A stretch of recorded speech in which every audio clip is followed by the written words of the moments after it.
What's going on, y'all? It's Derek J407, aka Best Heel Ever, and I'm here to give you my thoughts on a few things that happened on Monday Night Raw from February 22nd, 2016. Not that much happened. I mean, only WWE set up three of their main events for WrestleMania 32. One of those main events involving The Undertaker and Shane McMahon. When you woke up on Monday morning, coming out of Fastlane, which, like I said in my Fastlane review, Fastlane, it was okay, but really wasn't much. When you woke up on Monday morning, did you expect that on Raw we would not only see the return of Shane McMahon, but it would be announced that he would face The Undertaker at WrestleMania in a Hell in a Cell match? Like, so much stuff. I'm gonna try to get it all through here. WWE has set up three of their main events for WrestleMania, if not the three main events of WrestleMania. Of course, the world title match between Triple H and Roman Reigns, which I'll get into that much later.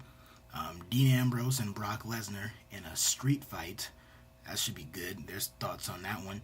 And, of course, Shane McMahon versus The Undertaker in a Hell in a Cell match, where if Shane wins, he gets control of Monday Night Raw, in which Vince implied that basically that means he controls the entire WWE and would basically end this authority garbage.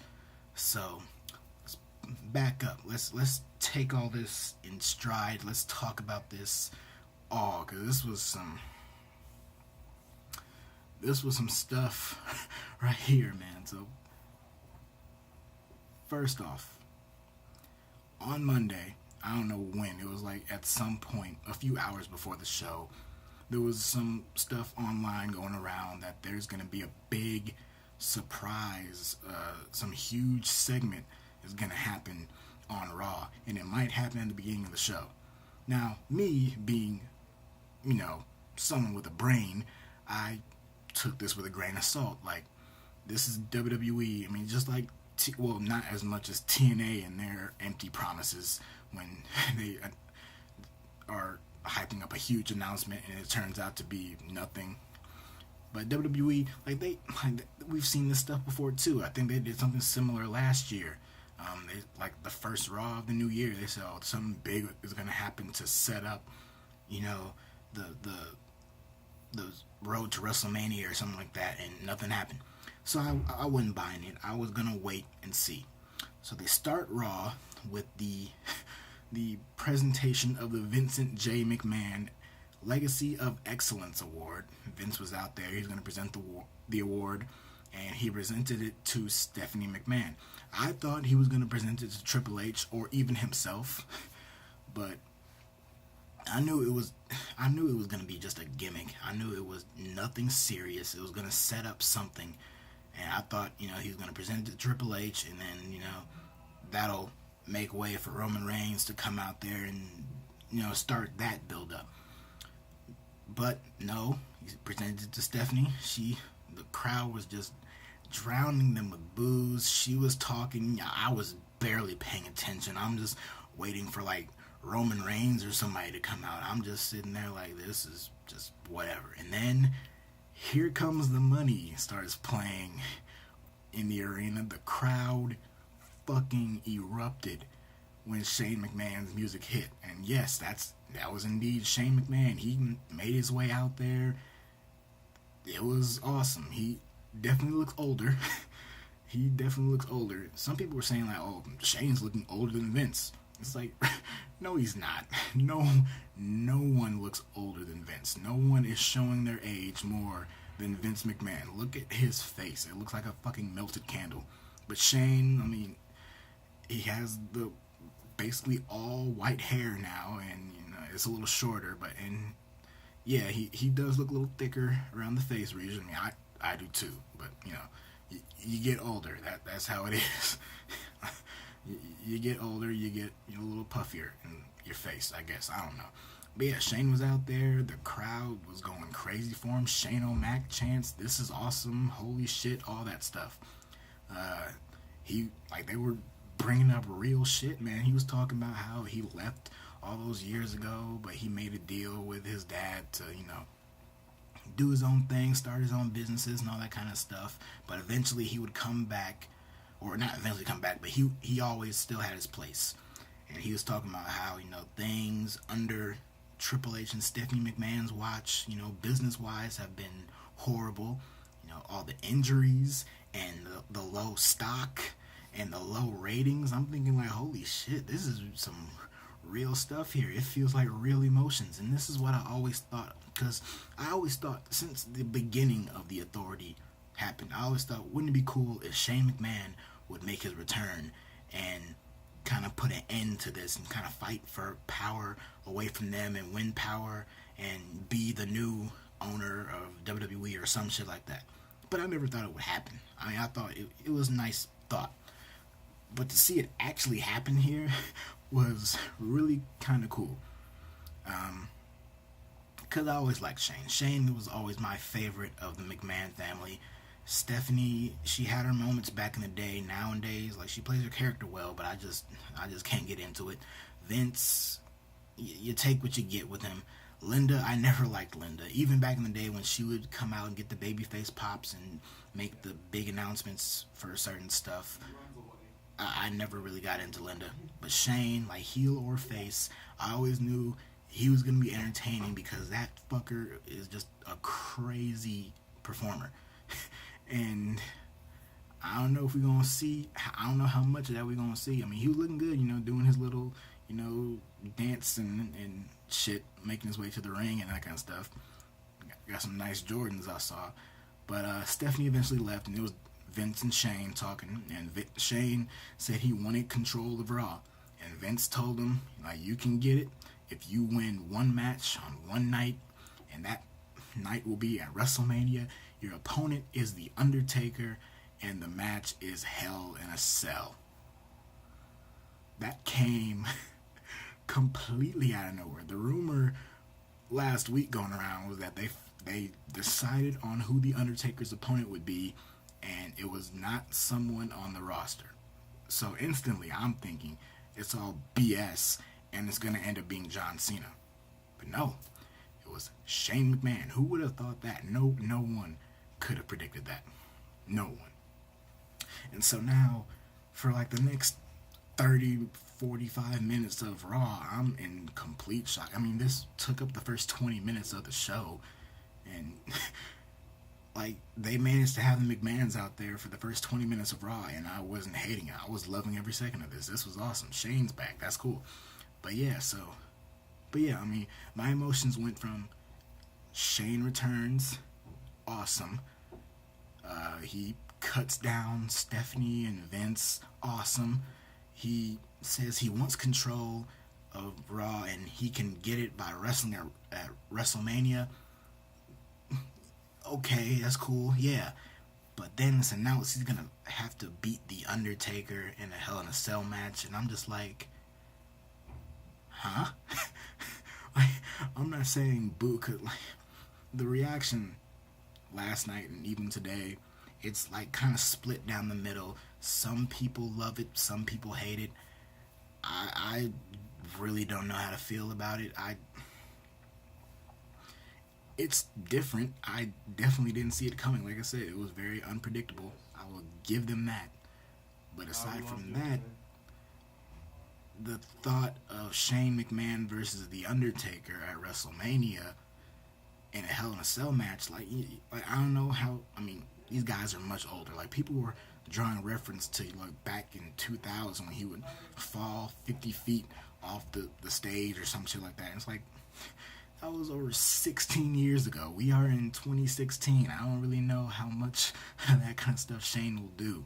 I mean, I'm sure they didn't put him in this match knowing he would be gassed and stuff, but I don't know. I'm a little worried about that.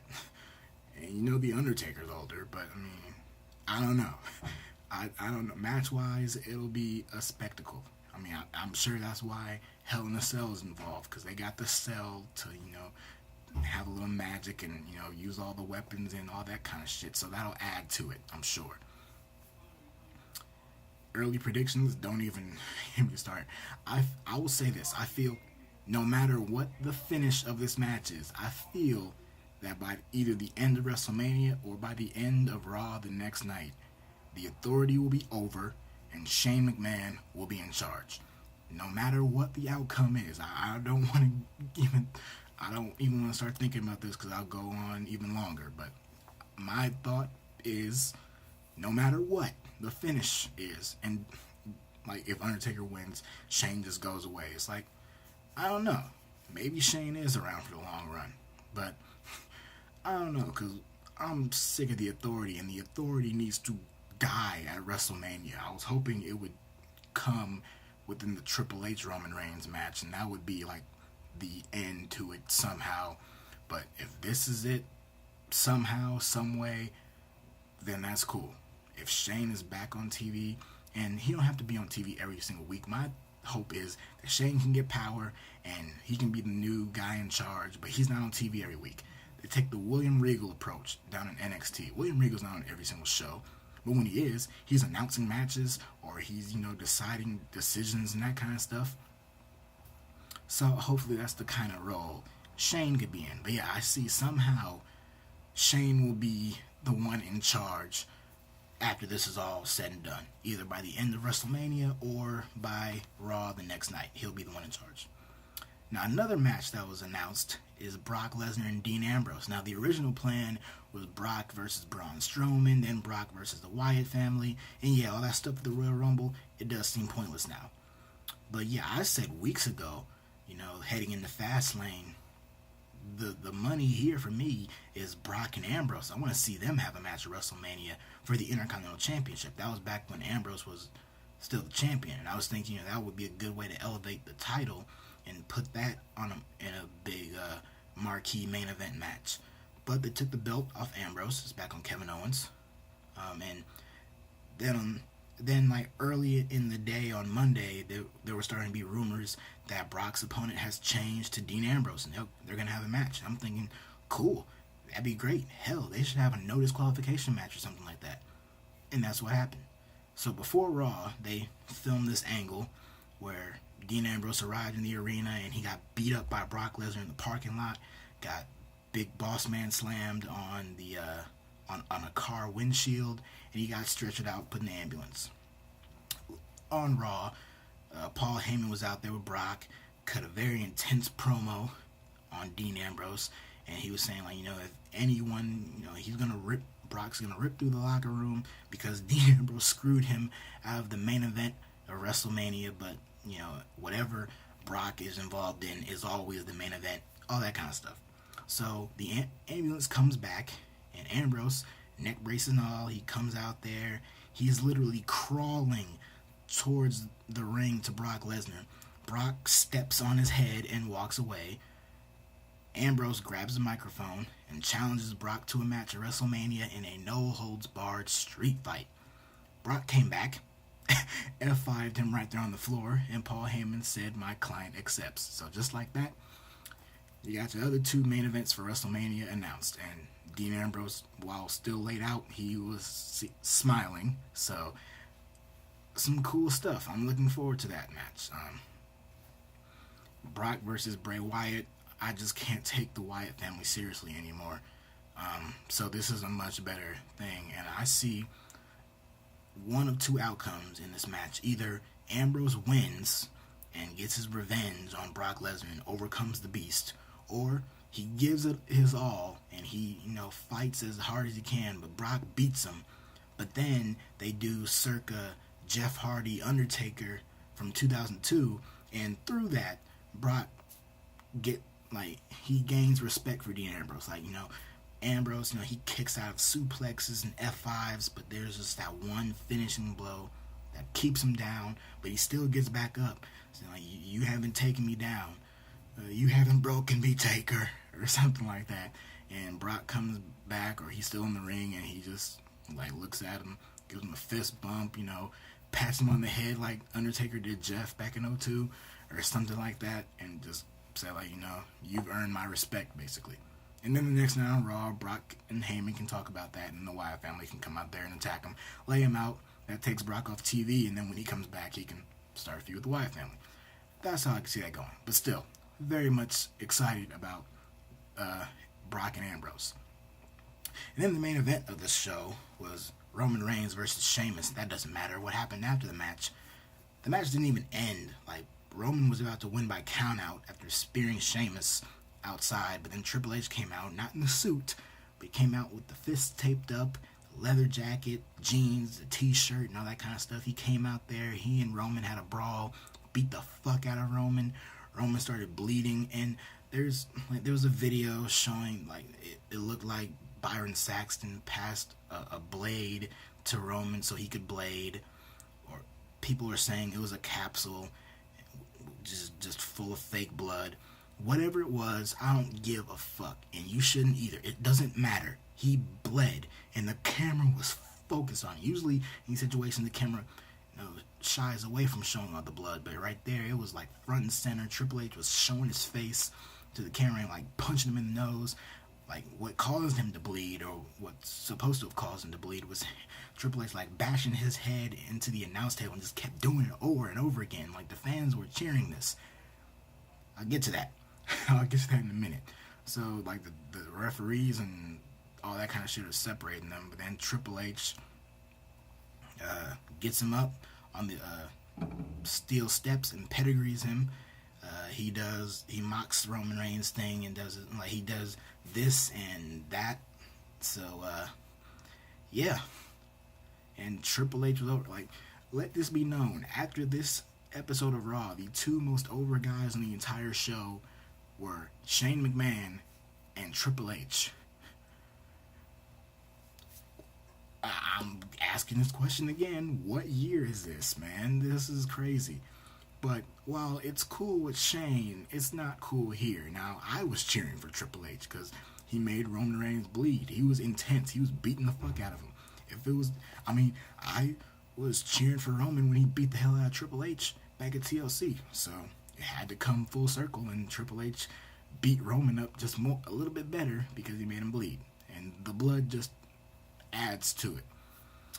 But the thing is, that's not really the reaction that you want when you're trying to build up Roman as the big baby face, and him officially getting the torch passed to him at WrestleMania. Because there's no doubt in anyone's mind that the main event, the title match, is going to end with Roman Reigns winning. That's the most easily predictable match. Whereas the two other main events, you can't really predict them. But this one, it's easy. Roman wins the championship. But yeah, it's going to be a long road ahead for him, because these next, if this was any indication of the next couple of weeks of Raw, and Raw is going to be in the next couple of weeks in places such as Philadelphia and Chicago and that kind of stuff, it's going to be rough. And at WrestleMania, I'm going to be there. I'm not going to boo him, but I won't be surprised to see him booed heavily, because man, this was bad. Like, Triple H is the big bad heel. He's punishing Roman. He got him all bloodied up, and the fans are going apeshit for him. He posed with the belt as the show went off the air, and the fans are giving him a standing ovation. That's not the reaction they wanted, but hey, that was their plan. Their plan was Roman Reigns. They stuck to the plan. That's the title of my Fastlane review. They stuck to the plan, and now you see here what the hell came of it. So it's their own damn fault. They had the chance to do something different. They didn't want to do that. They're stuck in their own ways. Now they reap what they sow. They better do something to get the fans somewhat into them, but it's not going to work. At WrestleMania, Roman Reigns will be booed out of the building. I don't know if it'll be as bad as it was last year, but it's going to be pretty heavily booed. And I already talked about making Steve Austin the guest referee, and having Shawn in Triple H's corner, and having Rock in Reigns' corner, because I want, throw everything in his match. You got two other stipulation matches. Those are going to kill the crowd dead. And if those matches go on, and then all we're left with is just random, plain old Roman Reigns versus Triple H, the crowd's gonna be dead. And this is not the first time Triple H would be in a situation where the crowd dies for his match. It happened at WrestleMania 18 against Chris Jericho. It happened at WrestleMania 25 against Randy Orton. Now, granted, neither one of those matches were any special, but still, like, the crowd was dead with much better, more intriguing matches beforehand. And when it came time to Triple H's title match, the crowd didn't care. So I think a way to get the crowd to care is to throw the kitchen sink at this bitch. You throwing out the other ones, a Hell in a Cell match for control of Raw, a no holds barred street fight.